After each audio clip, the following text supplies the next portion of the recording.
Alô, alô, quarentenadinhos e quarentenadinhas.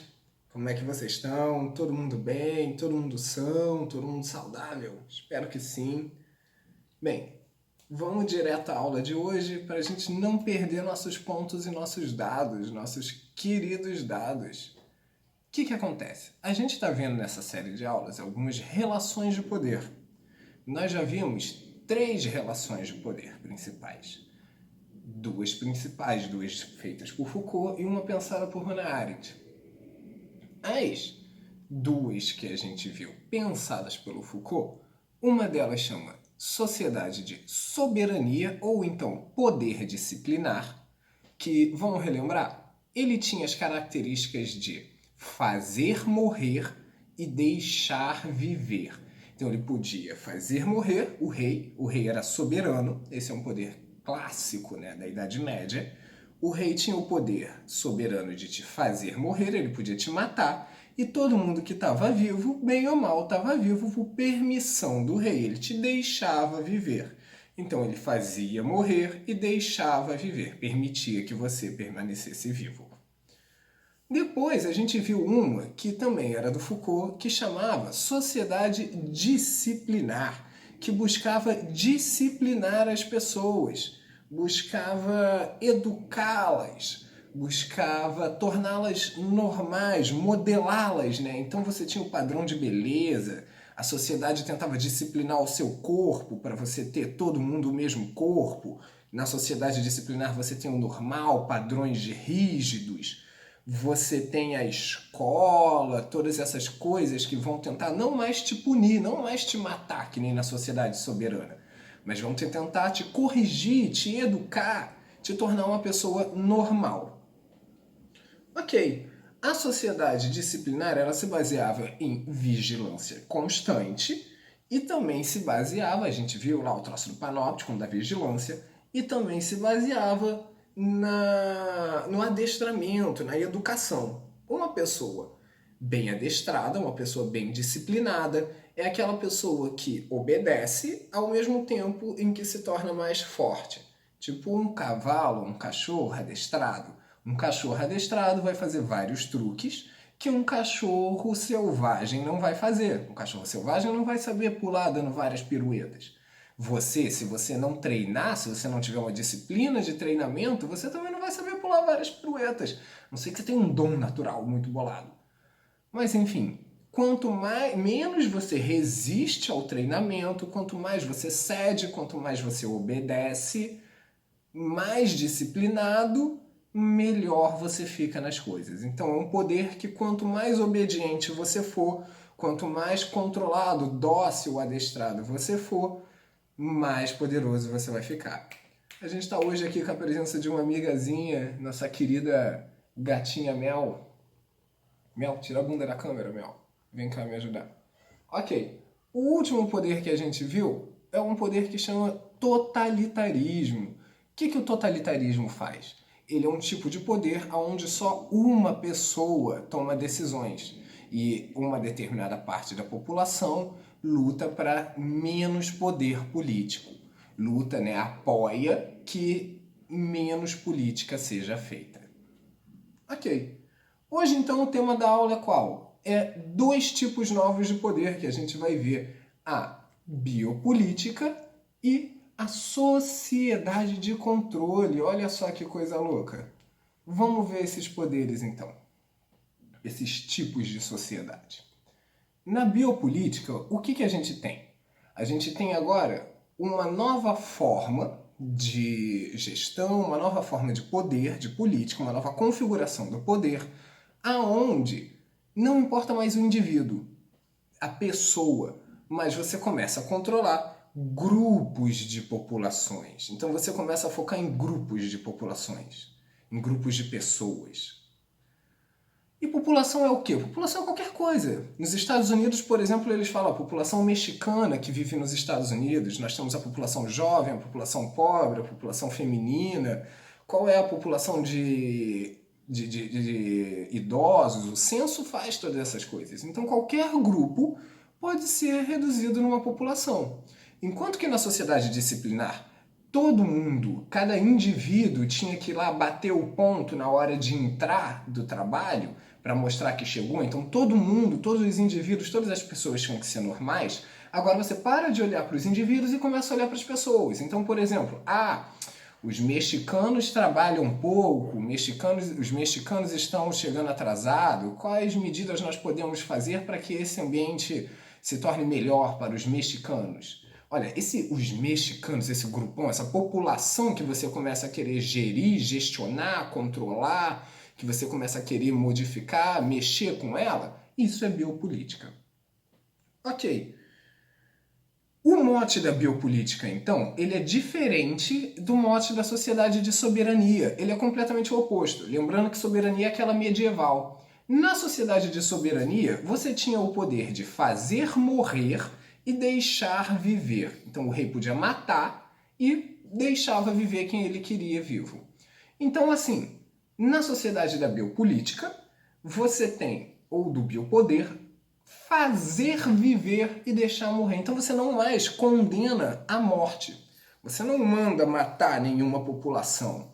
Você fomenta uma população, você dá meios para uma população continuar reproduzindo, continuar existindo e retira de outras. Principalmente de serviços públicos. Então, ok, nós queremos reduzir a população de desempregados no nosso país. Então a gente vai tornar a vida do desempregado dificilzão. Ele não vai ter acesso a determinada saúde. Então todo mundo que for desempregado vai morrendo. Aí a quantidade de desempregados vai baixando. Ou então o Foucault vai pensar a biopolítica junto com uma questão que é o racismo de Estado. Porque com isso você acaba configurando populações desejáveis e populações indesejáveis. Quais são as populações indesejáveis? A população que nós não desejamos que tenha no nosso país? Olha, essa é uma pergunta extremamente racista. É uma pergunta, por exemplo, que os nazistas fizeram. Os nazistas queriam proliferar uma população, fazer viver da assistência, a população branca, loira, europeia, e eles queriam fazer morrer, deixar morrer uma população, que era a população judia, eles queriam diminuir essa população. Então, por exemplo, nós damos e oferecemos serviços às populações que nós nos preocupamos mais, às populações desejáveis, às populações que nós consideramos prioridade frente a outras populações que não são. A população das comunidades, por exemplo, elas são consideradas menos prioritárias que as populações da Zona Sul. Então, hoje a pandemia é um jeito muito bom da gente pensar isso. A saúde de quem que está sendo mantida e quem que está tendo que trabalhar. É para manter, para salvar que tipo de população que nós estamos tomando essas medidas? A imunidade, a saúde de quem está sendo mantida. Enquanto alguns têm que trabalhar como empregadas, garis e etc., uma determinada população tem que continuar trabalhando para proteger outra população. A população rica, a população pobre, trabalha para a população rica. E para proteger a vida delas, a imunidade, para que elas não sejam contaminadas. Então a população rica vai manter a saúde, você está gerando saúde para elas, você vai fazê-las viver, você vai proliferá-las, aumentar, permitir que elas se proliferem, enquanto que a outra população você vai deixar morrer, você não vai matar, mas você vai deixar morrer, você não vai se importar, você não vai dar transporte, então você vai dificultando cada vez mais a vida dessas pessoas. Ok. Vamos ver agora, então, a sociedade de controle.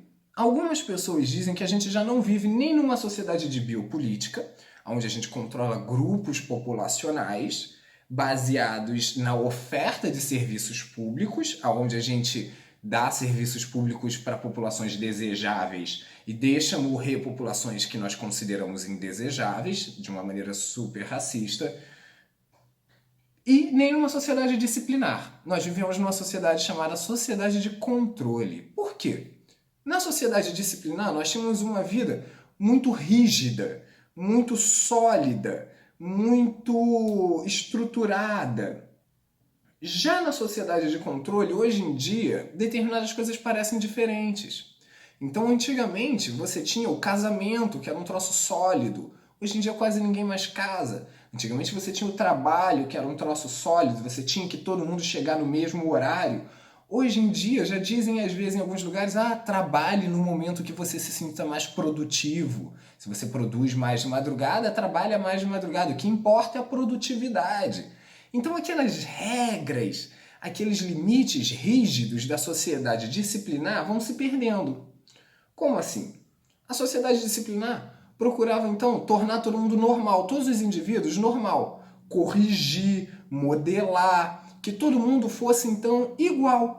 Ela buscava eliminar a diferença, a sociedade disciplinar. Ela buscava todo mundo disciplinado, ninguém diferente, ninguém fora, todo mundo fazendo a mesma coisa. Já na sociedade de controle vai se valorizar a diferença. Você vai dizer que cada um é único. O que você pode contribuir? Não é mais todo mundo ser igual, mas é todo mundo ser diferente. Olha só. Não é mais o normal, mas cada um ser sua própria expressão. Você não tenta formar os cidadãos normais. Ok, só que isso não é para te dar liberdade. Isso daí, na verdade, é para te controlar, porque o nome é sociedade de controle. Tudo isso é em prol do lucro, em prol da produtividade. Então você não tem mais horário de trabalho tão fixo, mas você trabalha 12, 15 horas. Agora o WhatsApp toca toda hora, então mesmo quando você está em casa descansando, você tem que trabalhar lá. Você não precisa mais ir até, enfim, vamos continuar vendo. Na sociedade disciplinar, então, a gente tinha regras, rigidez, a gente tinha tudo aquilo que era sólido. Já na sociedade de controle, você deve pensar fora dos padrões, fora da caixinha, você deve ser inovador, você deve ser surpreendente. Não é mais incentivado que você siga as regras, mas que você pense para além das regras, que você seja proativo, não que você só cumpra a meta, mas que você vá para além das metas. Então, uma sociedade mais dinâmica, as regras não se mantêm, toda hora tudo muda, você não tem mais solidez e rigidez nenhuma. Além disso, a gente tem uma mudança arquitetônica. Por que isso é importante? Porque a arquitetura, na verdade, também são as instituições. A escola, hoje em dia, é um lugar que você não precisa mais ir até a escola. Você tem como? Educação à distância. O trabalho, você pode trabalhar de casa, mas então, isso não é, ao mesmo tempo, parece que está te dando mais liberdade, no momento que torna tudo mais fluido, tudo mais maleável, tudo mais dinâmico, menos rígido. Só que, por exemplo, vocês têm agora que estudar o tempo todo, quem trabalha tem que trabalhar o tempo todo por mensagem de zap, já não tem mais horário, agora é toda hora. Enfim, a prisão, você também já não precisa mais ir para a prisão, você pode botar tornozeleira eletrônica ou então um chip. Só que beleza, você não está mais confinado, porém sabem aonde te controlam, aonde você está o tempo todo. Todo o tempo o chip está ali mandando a sua localização. Ok, para terminar então o tema da sociedade de controle, eu vou falar do Bauman, que é um cara que não vai falar especificamente da sociedade de controle, mas as críticas dele casam muito bem com o que a gente está dizendo. O Bauman é o cara que vai dizer que tudo é líquido. Como assim? Não existe mais nada de sólido, nada de rígido. Tudo hoje em dia é dinâmico, fluido, maleável. Então não temos mais um relacionamento sólido, nós temos relacionamentos líquidos. Toda hora termina, não tem mais comprometimento, é só ficar, só beijo na boca, não tem mais casamento. Nós não temos mais uma guerra sólida. A guerra hoje em dia é terrorista. Você não tem mais dois exércitos uniformizados que lutam um contra o outro, onde você sabe quem é o seu inimigo. Mas é terrorismo. São as pessoas misturadas no meio do povo e etc. Você não sabe se o cara é só um cidadão ou se ele não é. Você não sabe mais quem é o exército inimigo. O trabalho, então, o trabalho não tem mais horário de trabalho, não tem mais local, se torna um trabalho líquido, um trabalho fluido e etc. Olha, o Bauman vai ser pessimista, mas a parada da filosofia não é dar respostas, não é dizer o que é o certo e o que é o errado.